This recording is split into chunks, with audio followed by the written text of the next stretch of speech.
முத்தையாவும் பொன்னி இங்கே வந்தால் மட்டும்தான் நான் இந்த வீட்டை விட்டு வெளில போவேன் அப்படின்னு சொல்லிட்டு ஜெயாவோட வீட்டுக்கு வெளியே பார்த்தீங்கன்னா போராட்டம் பண்ண ஆரம்பிச்சிடுறாங்க.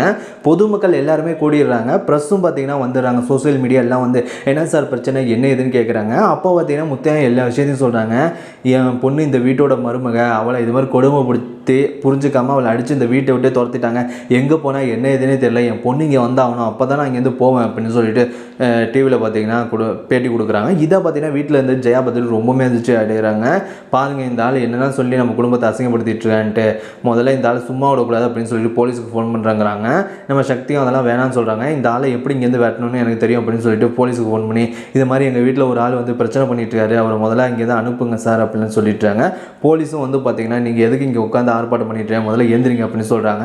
முத்தையாவும் சார் என் மேலே எந்த தப்பும் இல்லை சார், என் பொண்ணு இந்த வீட்டோட மருமக தான், அவளை புரிஞ்சுக்காமல் அவளை அடித்து இந்த வீட்டை விட்டு துரத்துட்டாங்க சார், எங்கே போனால் என்னன்னு தெரியல, அவள் இங்கே வந்தால் மட்டும்தான் சார் நான் இங்கேருந்து போவோம் அப்படிலாம் சொல்லிட்டேன். போலீஸ்காரனும் நீங்கள் இங்கேருந்து போங்க, பிரச்சனை பண்ணாதீங்க அப்படிலாம் சொல்லிட்டாங்க.